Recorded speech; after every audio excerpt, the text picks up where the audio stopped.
The message arrived on a cold morning in December. It came through the emergency channels that connected Earth to the rest of the galaxy. The words were simple, but they carried the weight of death. The warrior king Vorith demands a human representative appear before his throne within 30 days. Failure to comply will be considered an act of war. In the great council chambers of United Earth, panic spread like fire. Men and women in expensive suits shouted at each other.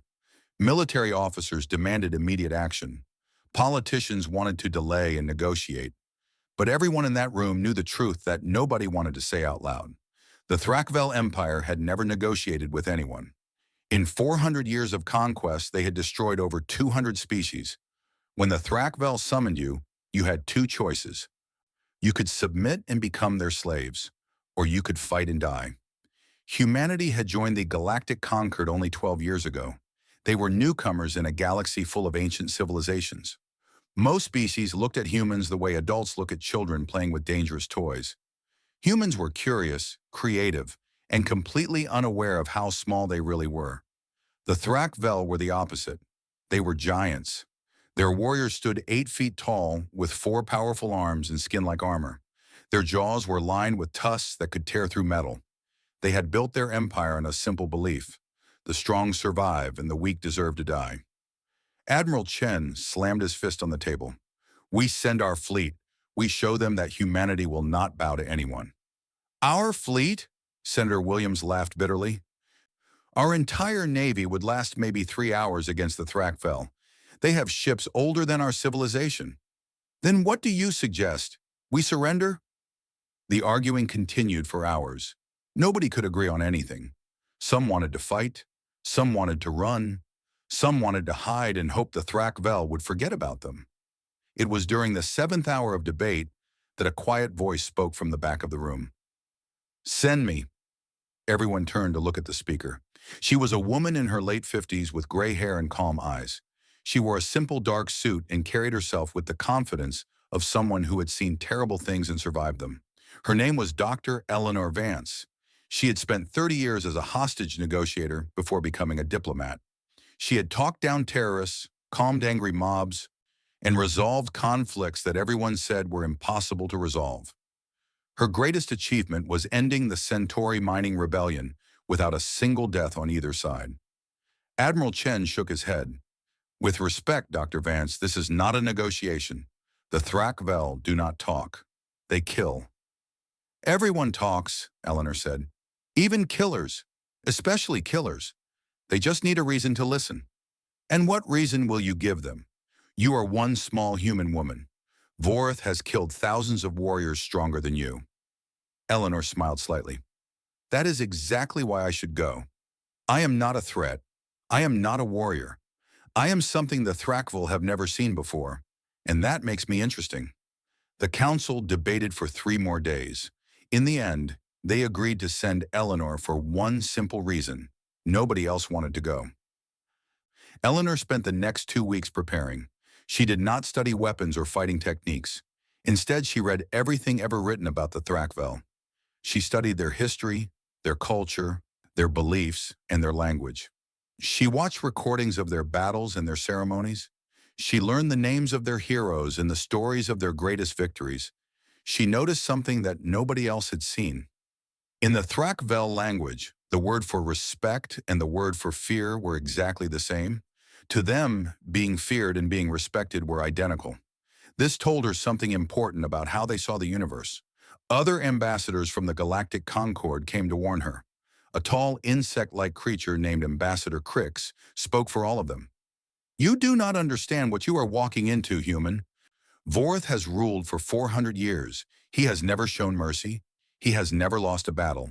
The last 3 ambassadors who displeased him were killed in his throne room while everyone watched. How did they displease him? Eleanor asked. Crix made a sound like grinding stones. One begged for mercy, one threatened war, one tried to offer tribute. Vorith killed them all for different reasons. The first was weak, the second was foolish, the third was insulting. I see. Eleanor nodded thoughtfully. So crying does not work, threatening does not work, and bribing does not work. That is very helpful information. It is not helpful. It is proof that nothing works. You will die, human. The only question is how quickly. Eleanor thanked the ambassador for his concern and continued her preparations.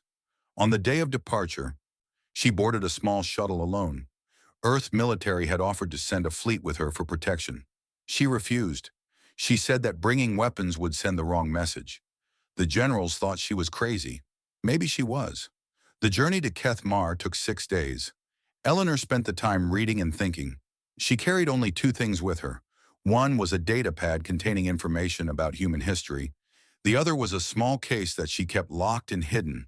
When her shuttle finally approached Keith Mar, Eleanor looked out the window and felt her heart grow cold. The planet was surrounded by a ring of debris.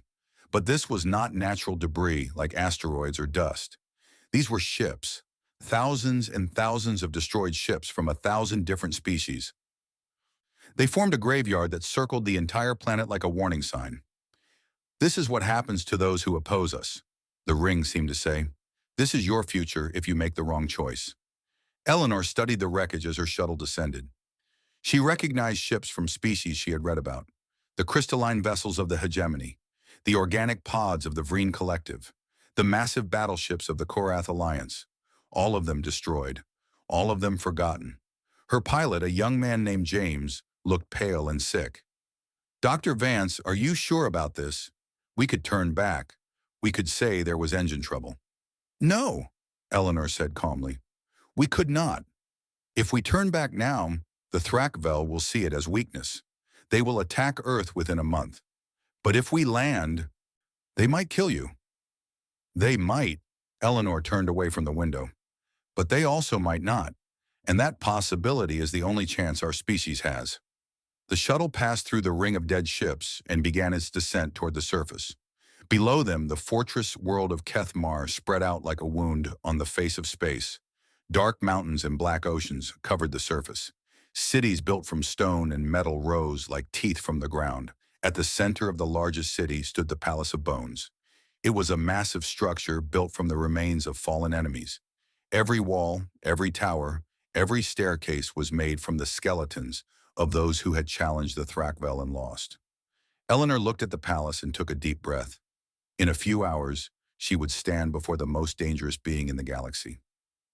She would have no weapons, no army, and no backup plan. All she would have were her words, her knowledge, and one small case that contained something the Thrakvel had never seen before. The shuttle touched down on the landing platform. Eleanor stood up, straightened her suit, and walked toward the door. Dr. Vance, James called out, what should I do if you do not come back? Eleanor paused at the door. If I do not come back, fly home and tell them I tried. Tell them that humanity does not surrender. Tell them that we face our enemies with courage, even when we are afraid. She stepped out of the shuttle and into the cold air of Keth Mar. A group of massive Thrakvel warriors waited for her. They looked at her tiny human body and laughed. Eleanor did not react. She simply smiled and said, "Take me to your king." The warriors stopped laughing. There was something in her eyes that they did not understand. Something that looked almost like confidence. They led her toward the Palace of Bones, and Eleanor walked forward without fear. The fate of humanity rested on her shoulders, and she was ready to carry that weight. The doors to the throne room were 30 feet tall and made entirely from skulls. They were the skulls of enemy commanders, welded together with dark metal and decorated with dried blood that had turned black over the centuries. When the doors opened, they made a sound like screaming. Eleanor walked through them without hesitation. The throne room of warrior King Voreth was the largest enclosed space Eleanor had ever seen. It could have held a dozen football fields. The ceiling disappeared into darkness far above. Torches burned along the walls, casting dancing shadows across surfaces made entirely from bones. Every pillar was built from skeletons. Every tile on the floor was carved from the remains of the dead. The air smelled like old blood and ancient death. This was not just a room. It was a monument to 400 years of slaughter, and it was full of Thrakvel warriors. They stood in rows along both sides of the hall, hundreds of them. Each one was 8 feet tall with 4 muscular arms and skin that looked like gray stone. Their eyes glowed yellow in the torchlight. Their tusked mouths hung open in cruel smiles. When Eleanor entered, they began to laugh. The laughter echoed off the bone walls and filled the entire chamber. It was not friendly laughter. It was the laughter of predators looking at prey. They pointed at her small human body. They made jokes in their harsh language. They could not believe that this tiny pink creature was supposed to represent an entire species. Eleanor kept walking. She kept her eyes forward and her back straight. She did not show any fear because she knew that fear would kill her faster than any weapon. At the far end of the hall, on a throne built from thousands of skulls, sat warrior King Vorath the Unconquered. He was old. Eleanor could see that immediately. His gray skin was covered with scars from countless battles. One of his eyes was missing, replaced by a glowing red crystal. His forearms were thick with muscle but also marked by time. He had been fighting for 400 years, and every year had left its mark on his body. But his remaining eye burned with terrible intelligence. This was not a mindless brute. This was a creature who had conquered 200 species through both strength and cunning. He was the most dangerous being Eleanor had ever faced. Vorath watched her approach with an expression that might have been curiosity or might have been hunger. It was hard to tell. When Eleanor reached the base of the throne, she stopped and stood in silence. The laughter of the warriors slowly died away. Everyone waited to see what would happen. Vorath spoke first. His voice was deep and rough, like rocks grinding together. So this is what humanity sends to face the Thrakvel Empire. One small female with no weapons and no army. He leaned forward on his throne. Tell me, human, does your species wish to submit peacefully? Or would you prefer to be honored with extinction? The words hung in the air like poison. This was the moment that would determine everything. Eleanor had studied this situation for weeks. She had prepared for this exact question, and she did not answer it. Instead, she looked up at Vorath with calm eyes and asked, Great King, I have heard stories of your conquest of the crystalline hegemony. Would you tell me about that battle? I have studied it, but I would like to hear it from you. The throne room went completely silent. The warriors stopped breathing. Nobody spoke to the warrior king without first answering his questions. This was a violation of every protocol and tradition. Vorath's hand moved toward the massive blade at his side. For a moment, Eleanor was certain she was about to die. But then something strange happened. Vorath paused. His eye narrowed with interest. In 400 years, no one had ever responded to his threat with a question about his victories. You want to hear about my battles, human? Yes, great king. The crystalline hegemony was considered impossible to defeat. Their ships could regenerate from any damage. Their weapons could pierce any armor. Yet you destroyed them in less than a month. I have studied the records, but records never capture the truth of war. Only those who fought can understand what really happened. The flattery was obvious. Eleanor knew it, and Vorath knew it too, but it was also sincere. She genuinely wanted to understand how he had won that battle. Vorath stared at her for a long moment. Then slowly he began to speak. He described the battle in detail. He explained how he had studied the crystalline ships and found their weakness. He told her about the 3-day siege and the final assault that broke through their defenses. He spoke with pride and also with respect for his fallen enemies. Eleanor listened carefully to every word. When he finished, she nodded thoughtfully. That is a remarkable victory, great king. But I wonder if I might ask a question about your strategy. Ask. You attacked their regeneration centers on the 3rd day. That is what broke their fleet. But if you had attacked those centers on the 1st day instead, you would have won in 12 hours instead of 3 days. You would have lost fewer ships.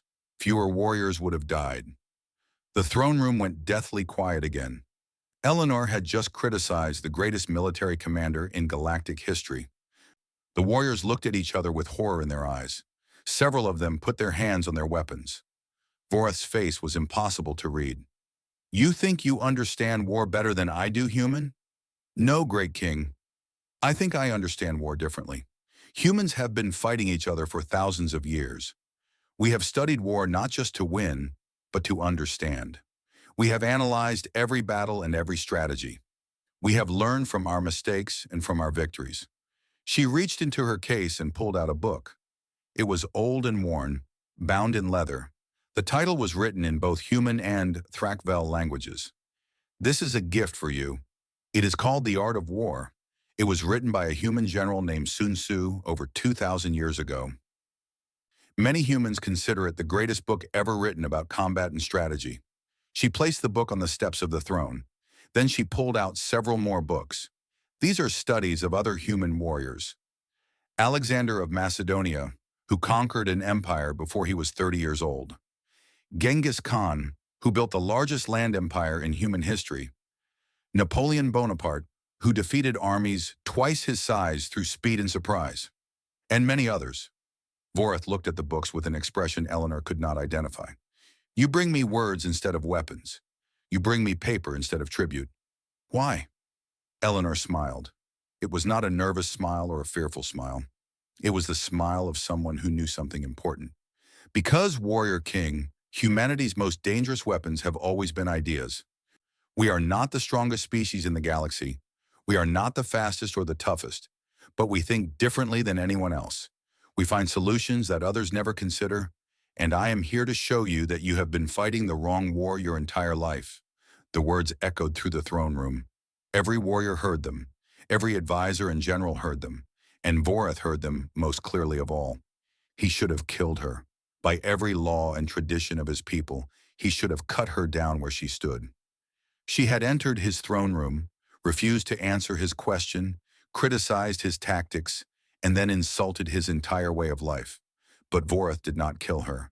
Instead, he picked up the first book, The Art of War. He opened it to a random page and began to read.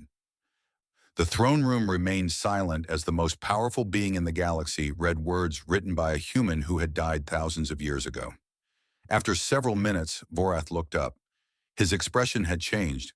The hunger was still there, but now there was something else. Something that looked almost like respect. You will remain on Kethmar as my guest, human. I wish to learn more about these ideas of yours. It was not freedom, it was not safety, but it was not death either. Eleanor had survived the first test. She bowed her head slightly. I am honored, great king, and I promise you that what I have to teach will change the way you see the universe forever. The warriors escorted her out of the throne room. Behind her, Vorath sat on his throne of skulls, reading about wars fought on a small blue planet he had never heard of before. And somewhere in the back of his ancient mind, something was beginning to shift. Something that had been sleeping for 400 years was starting to wake up. Eleanor did not know it yet, but she had just planted a seed, and that seed would grow into something that would reshape the entire galaxy. 3 weeks passed on Kethmar. Eleanor remained in the palace as a guest of the warrior king. She was given comfortable rooms and good food. She was allowed to walk freely through certain parts of the fortress. But she knew the truth. She was not a guest. She was a prisoner being studied. Every day, reports arrived from around the galaxy. The Galactic Concord was terrified. They expected the Thrak-Vel to attack Earth at any moment. Earth's military was preparing for a war they knew they could not win. Families were saying goodbye to each other. Children were being taught to hide. Eleanor could not contact them. She could only hope that her plan would work before it was too late. During those 3 weeks, something strange was happening in the palace. Vorath was reading. The warrior king spent hours each day studying the human books Eleanor had given him. He read about Sun Tzu and his philosophy of winning without fighting. He read about generals who had used patience and deception instead of brute force. He read about wars that were won through strategy rather than strength, and he was disturbed by what he learned. For 400 years, Vorath had believed that power came from violence. The strong conquered the weak. This was the natural order of the universe. But these human writings suggested something different. They suggested that true power came from understanding, from patience, from wisdom. One line haunted him more than any other. It came from Sun Tzu. The supreme art of war is to subdue the enemy without fighting. Vorath had never subdued an enemy without fighting. He had never even considered it possible. Was he missing something important? While Vorath struggled with these new ideas, the rest of the palace grew angry. The high generals of the Thrak-Vel Empire did not like what was happening. They had spent their entire lives following Vorath into battle. They had killed millions and conquered hundreds of worlds. Now their king was sitting in his chambers, reading human books instead of planning the next invasion. Even worse, the human female had insulted him in front of the entire court. She had criticized his tactics. She had questioned his wisdom. By Thrakvel law, this was punishable by death. Yet Vorath had done nothing. The generals met in secret to discuss the situation. "The human has poisoned his mind," said General Krath, the oldest of them. "She uses words like weapons. She must be destroyed before she does more damage." "The king protects her," said another general. "We cannot act against his wishes." "Then we must force his hand. We must invoke the old laws." They agreed on a plan. The next morning they marched into the throne room and demanded an audience with Vorath. Eleanor was also summoned. When she arrived, she found the generals standing in a line before the throne. Their faces were full of hatred. She knew immediately that something bad was about to happen. General Krath stepped forward and spoke in a loud voice that echoed through the chamber. "Great King, we come to invoke the right of challenge. The human female has insulted your honor and the honor of our empire. By ancient law, she must face combat or be executed as a coward." The words hit Eleanor like a physical blow. She had studied Thrakvel law. She knew what the right of challenge meant. She would have to fight a champion chosen by the generals, and that champion would certainly kill her. Vorath sat on his throne in silence. His face showed no emotion. He looked at Eleanor, then at his generals, then back at Eleanor again. "Is this truly what you wish?" he asked the generals. "It is the law, great king. You cannot deny the ancient rights." Vorath nodded slowly. "Very well. The right of challenge is invoked." Eleanor felt her heart sink. She had come so far. She had survived the first meeting. She had planted seeds of doubt in the warrior king's mind. And now it would all end because some angry generals could not accept change. But then she remembered something. In her studies of Thrakvel law, she had found a small detail that most people overlooked, a loophole that had not been used in centuries. "Great king," she said, her voice calm and steady, "I accept the challenge." The generals smiled with cruel satisfaction. They were already imagining her death. "But by ancient tradition," Eleanor continued, "the challenged party has the right to choose the form of combat. Is this not true?" The smiles disappeared. The generals looked at each other with uncertainty. This rule was very old. Most of them had forgotten it existed. Vorath leaned forward on his throne. For the first time in weeks, he looked truly interested. "The human is correct. This is the law. She may choose the form of combat." General Krath sputtered with anger. "She will choose something foolish, a game of chance, a race, something meaningless. Nevertheless, it is her right." Vorath turned to Eleanor. "Choose your form of combat, human, but choose wisely. Whatever you select, you must win or you will die." Eleanor took a deep breath. This was the moment everything depended on. She had one chance to turn certain defeat into possible victory. "I choose a war of conquest," she said. The throne room fell silent. Nobody understood what she meant. "Explain," Vorath commanded. "Your champion and I will each be given one undeveloped world. We will receive equal resources and equal starting populations. We will have 1 year to build our civilizations from nothing. At the end of that year, judges will determine which world is stronger. The winner of this contest wins the challenge." The generals burst into laughter. This was insane. What kind of combat was building a civilization? The human had lost her mind. But Vorath was not laughing. He was staring at Eleanor with an intensity that made her uncomfortable. He understood what she was doing.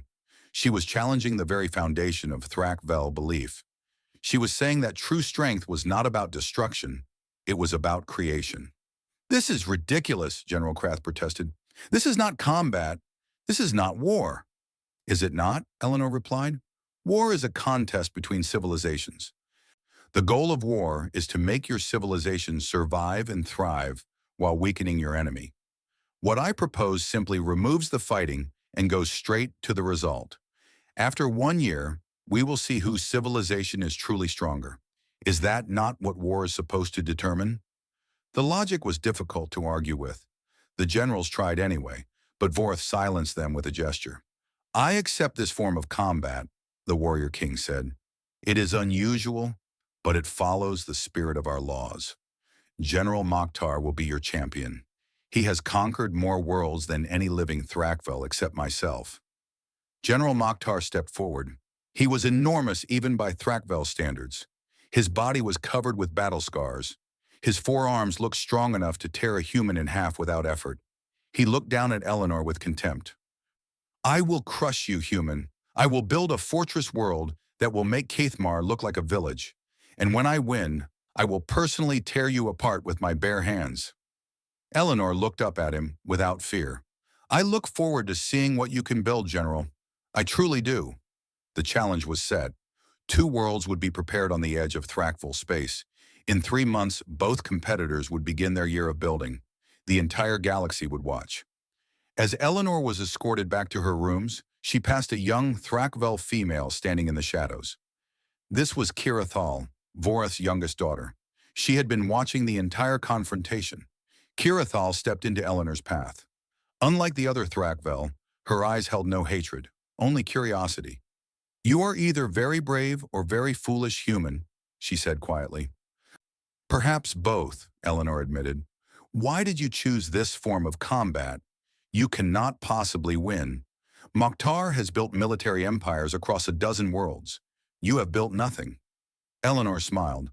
"I have not built empires, that is true. But humans have been building civilizations for thousands of years.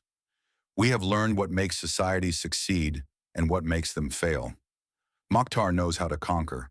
But does he know how to create?" Kirathal was silent for a moment. Then she said something that surprised Eleanor. "I hope you win, human. I have seen what conquest brings. Death and emptiness and endless war. If there is another way, I want to see it." She disappeared into the shadows before Eleanor could respond. Alone in her rooms that night, Eleanor allowed herself one moment of fear. The challenge ahead was enormous. She had 1 year to build a civilization from nothing. 1 year to prove that humanity's way was better than 400 years of Thrakville conquest. But she also felt something else. Something that felt like hope. Because Kirathal was not the only one questioning the old ways. And if even one Thrakville wanted something better, then maybe change was possible. Eleanor began to plan. She had 1 year to save her species. She intended to use every single day. The two worlds hung in space like twins separated at birth. They were both barren and empty. Both had breathable air and drinkable water. Both had enough resources to build something great. The only difference was who would be building on them. General Mokhtar landed on his world with 5,000 colonists in a mountain of military equipment. He named the planet Conquest and immediately began construction on what he called the greatest fortress in Thrakville history. Eleanor landed on her world with the same 5,000 colonists. They were a mix of humans and other species who had volunteered for this strange experiment. She named the planet Hope. From the very first day, the two leaders took completely different approaches. Mokhtar ruled through fear. His colonists were workers, nothing more. They woke before dawn and worked until after dark. They built walls and weapons and barracks. They dug trenches and constructed towers. Anyone who complained was punished. Anyone who failed was made an example. Within 2 weeks, Mokhtar had the beginning of a military base that could withstand almost any attack. Eleanor did something different. On her first day, she gathered all 5,000 colonists together and asked them a simple question. "What do you need to be happy?" The colonists were confused. No leader had ever asked them this before. Slowly, they began to answer. They needed food and shelter. They needed medicine when they were sick. They needed education for their children. They needed a voice in decisions that affected their lives. Eleanor nodded and began to organize. She did not give orders. She asked for volunteers. She did not punish failure. She taught people to learn from mistakes. She did not demand respect. She earned it by working alongside everyone else. The first month was difficult. While Mokhtar's fortress grew taller, Hope had only simple shelters and basic farms. Observers from across the galaxy watched the progress reports and shook their heads. The human was falling behind. She was too soft. She would never catch up. But Eleanor was playing a longer game. By the third month, something interesting began to happen. On Conquest, the colonists were exhausted and afraid. They worked because they had to, not because they wanted to. They built exactly what they were told to build, nothing more and nothing less. Innovation was dangerous. Creativity was punished. The fortress was impressive, but it was also dead. On Hope, the colonists were starting to thrive. The farms were producing more food than expected because people were experimenting with new techniques. Small businesses were opening as people discovered they could trade skills and goods. Children were attending schools where they learned not just facts, but how to think and solve problems. Most importantly, people on Hope were starting to care about their world. It was not just a place they lived, it was their home. They protected it not because they were ordered to, but because they loved it.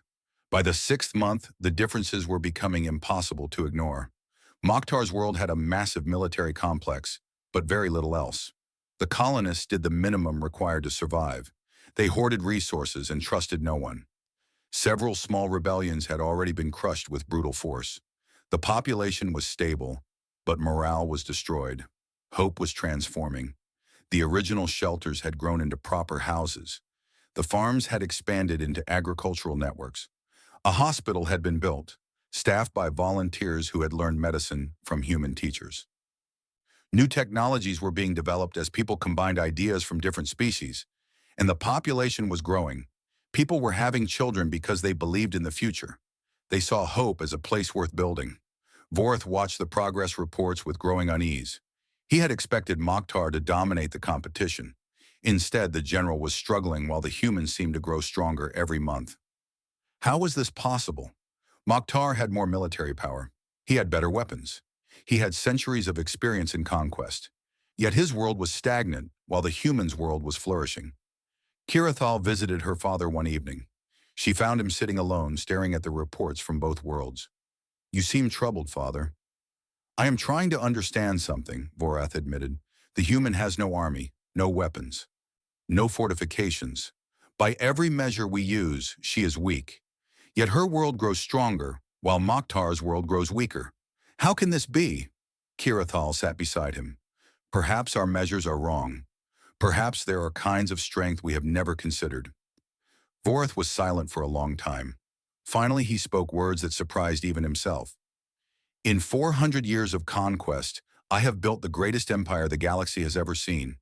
We control thousands of worlds. We have defeated every enemy who challenged us." He paused. "But what have we created? Our worlds are fortresses, not homes. Our people obey because they fear, not because they believe. We are powerful, but we are alone." "Is that why you let the human live?" Kirathal asked. "Is that why you accepted her challenge?" Vorath did not answer, but in his silence, Kirathal heard the truth. Her father, the great warrior king, was questioning everything he had ever believed. The final months of the competition were remarkable to witness. On conquest, things were falling apart. The colonists were exhausted and rebellious. Resources were running out because no one had bothered to plan for the future. Mokhtar responded to every problem with more force, more punishment, more fear. But force cannot make crops grow. Fear cannot heal the sick. Punishment cannot inspire creativity. On Hope, everything was coming together. The economy was thriving. New inventions were improving life for everyone. Artists were creating beautiful works. Scientists were making discoveries. And people from both worlds were beginning to notice the difference. 1 month before the competition ended, something unprecedented happened. A group of colonists from Conquest escaped and fled to Hope. They begged for asylum. They said they could not live under Mokhtar's rule anymore. Eleanor faced a difficult choice. Accepting the refugees might be seen as cheating, but turning them away felt wrong. She accepted them. She gave them food and shelter and asked nothing in return except that they contribute to the community however they could. Word spread quickly. Within weeks, more colonists fled from Conquest to Hope. Then more still. Mokhtar tried to stop them, but he could not guard every border. His population was shrinking while Hope's was growing. On the final day of the competition, the judges arrived to evaluate both worlds. They were senior members of the Galactic Concord, chosen for their neutrality. They visited Conquest first. They found a massive fortress filled with weapons and defensive systems. They also found a population that was miserable, hungry, and reduced to half its original size. The military power was impressive, but there was nothing else, no culture, no innovation, no joy. Then they visited Hope. They found no fortresses and no weapons. Instead, they found thriving farms and busy markets. They found schools full of children and hospitals that saved lives. They found people of different species working together and helping each other. They found a civilization that was alive. The judges did not need to debate for long. By every meaningful measure, hope was stronger than conquest. It was healthier, it was wealthier, it was happier. And crucially, it was growing while conquest was dying. Eleanor had won the challenge. When the results were announced, Mokhtar stood alone in his empty fortress. Most of his colonists had abandoned him. His weapons and walls meant nothing. He had spent a year building a machine of war, and in the end, he had nothing but ruins. Eleanor stood in the center of hope, surrounded by thousands of people who had come to celebrate. They were not just colonists anymore. They were citizens. They had built something together, and they were proud of what they had created. She looked up at the sky, toward distant Kethmar where Vorith was waiting for her return. The competition was over, but Eleanor knew that the real battle was just beginning. She had proven that creation was more powerful than destruction. Now she had to convince the warrior king to accept what that meant. The future of the galaxy depended on what happened next. Eleanor returned to Kethmar as a different person than when she had left. A year ago, she had been a single human diplomat walking into the heart of the most dangerous empire in the galaxy. Now she was a proven leader who had built a thriving civilization from nothing. The throne room was full when she arrived. Every general, every advisor, every important figure in the Thrakvel Empire had gathered to witness this moment. They all knew what had happened. They all knew that the human had won in a way that nobody had ever won before. Vorith sat on his throne of skulls. His face was impossible to read.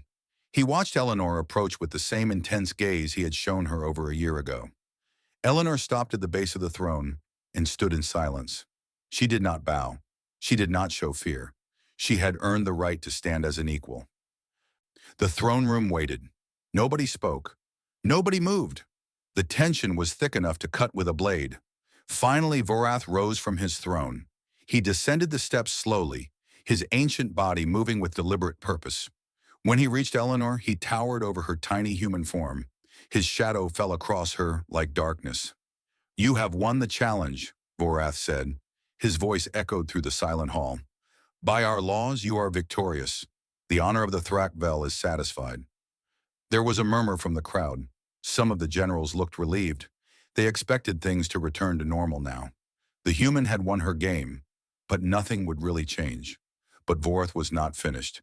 "I have watched your world grow while Mokhtar's world died. I have seen your people flourish while his people suffered. I have asked myself how this is possible. How can a civilization without weapons be stronger than a civilization built entirely for war?" He paused and looked around the throne room at all the warriors who had served him for centuries. "And I have found an answer that I do not like. Our empire is hollow. We can conquer, but we cannot build. We can destroy, but we cannot create. We have ruled through fear for 400 years, and we have nothing to show for it except enemies and corpses." The murmuring grew louder. Some of the generals were angry. Others were confused. No one had ever heard Vorith speak like this. Eleanor watched the warrior king carefully. She could see the struggle in his eye. 400 years of belief were crumbling inside him. It was painful to watch, but it was also necessary. Vorith turned back to her. "You brought me books about human generals. I have read them all many times. There is one passage that I cannot forget. It says that the greatest victory is to win without fighting. For 400 years, I believed that victory meant destroying your enemies. Now I wonder if true victory means making enemies into allies." He reached out and placed one of his massive hands on Eleanor's shoulder. The gesture was strange and awkward. Thrakvel did not touch others except in combat, but Vorith was trying to communicate something that words could not express. "I have a proposal, human, not as a conqueror to a conquered people, but as one leader to another." Eleanor nodded. "I am listening, great king. The Thrakvel Empire has strength. We have warriors and ships and weapons, but we lack wisdom. We lack the ability to build rather than destroy. We lack the understanding that you have shown." Vorith's voice grew stronger. "I propose an alliance between our peoples. The Thrakvel will provide protection. Humanity will provide guidance. Together we will build something that neither of us could build alone. The throne room exploded into chaos. Generals shouted in protest. Advisors demanded explanations. Warriors who had spent their entire lives conquering could not understand what their king was suggesting. But Eleanor understood. She understood completely. "Great king," she said, her voice cutting through the noise. "I accept your proposal on behalf of humanity, but I want to be clear about what this means. This is not submission or surrender. This is partnership. We will work together as equals. We will learn from each other. We will grow together." Vorith nodded. "This is what I propose. The Kethmar Accords, a new beginning for both our peoples." News of the alliance spread across the galaxy within hours. The reaction was immediate and dramatic. The Galactic Concord was stunned. For 12 years, they had expected humanity to be destroyed by the Thrakvel. Instead, a single human diplomat had transformed the most violent empire in history into a potential partner. Species that had been preparing for humanity's extinction suddenly wanted to establish relations. Ambassadors arrived at Earth by the dozens. Trade agreements were proposed. Cultural exchanges were organized. Everything was changing. On Earth, people celebrated in the streets. Eleanor Vance became the most famous human in history. Her face appeared on screens around the world. Her story was told and retold until it became legend. But Eleanor herself felt little joy. The work was just beginning. Over the following months, she traveled between Earth and Kethmar, helping to build the foundations of the new alliance. It was difficult work. The Thrakvel had been warriors for so long that they did not know how to be anything else. They had to learn new ways of thinking, new ways of interacting, new ways of seeing the universe. Vorith worked beside her. The old warrior king threw himself into the project with the same intensity he had once brought to conquest. He established schools where Thrakvel could learn diplomacy and trade. He opened cultural centers where his people could experience art and music from other species. He personally visited the worlds his empire had conquered and offered reparations to those they had wronged. Not everyone accepted these changes. Some generals and warriors refused to give up the old ways. There were conspiracies and rebellions and assassination attempts. Change was never easy, especially for a species that had lived the same way for 400 years. But slowly, gradually, the Thrakvel began to transform. Young warriors like Kirathal embraced the new philosophy eagerly. They saw possibilities that their parents and grandparents had never imagined. They began to dream of building rather than destroying. 10 years after the Kethmar Accords, the galaxy was a different place. The Thrakvel Human Alliance had become the most stabilizing force in known space. Former enemies were now partners. Worlds that had burned now flourished. Trade routes connected species that had never communicated before. Eleanor had retired from diplomacy by then. She was too old for the constant travel and negotiation. But she had found a new purpose. On a small campus outside Geneva, she taught a class on interstellar relations. Her students came from across the galaxy. Humans sat beside Thrakvel. Former enemies learned together and laughed together and built friendships that would last lifetimes. One afternoon, Eleanor stood before her class and asked them a question. "What is the most powerful force in the universe?" The students offered various answers. Some said military strength, others said economic power, a few suggested technology or intelligence. Eleanor smiled and shook her head. "The most powerful force in the universe is understanding. When you truly understand someone, you can find common ground. When you find common ground, you can build trust. When you build trust, you can create alliances that are stronger than any weapon." She looked around the room at all the young faces from different species. They represented the future she had fought for. I walked into the throne room of the most dangerous being in the galaxy with nothing but books and ideas. Every expert said I would die. Every prediction said humanity would be destroyed. But I understood something that others did not. I understood that even the warrior king was searching for something better. He just needed someone to show him the path. After class, an old Thrakvel waited for her outside the building. It was Vorith. He was ancient now, moving slowly, his remaining eye dim with age. But he had traveled all the way from Kethmar to see her. They walked together through a garden filled with plants from 100 different worlds. Neither of them spoke for a long time. Finally, Vorith broke the silence. "My people called me the Unconquered because no one ever defeated me in battle. But you conquered me, Eleanor. You conquered me with patience and wisdom and ideas that I could not fight against. Eleanor shook her head. I did not conquer you, old friend. I freed you. There is a difference. Perhaps. Vorath stopped and looked up at the sky. Stars were beginning to appear in the darkening heavens. Do you remember what you said to me in the throne room? You said I had been fighting the wrong war my entire life. I did not understand what you meant then. I think I understand now. And what did I mean? You meant that the true enemy was never other species or other empires. The true enemy was fear, fear of weakness, fear of change, fear of showing mercy. He turned to look at her with his ancient eye. You showed me that mercy is not weakness, change is not defeat, and true strength comes from building rather than destroying. Eleanor reached out and took his massive hand in her small human fingers. It was a gesture of friendship between two beings who should have been enemies. You were never a monster, Vorath. You were just lost, and you had been waiting 400 years for someone to show you the way home. They stood together in the garden as night fell across Earth. Two old friends from different worlds, different species, different histories. United by understanding. Changed by hope. Above them, the stars shone with the light of countless civilizations. Civilizations that were now connected instead of divided. Growing instead of fighting. Building a future instead of destroying each other.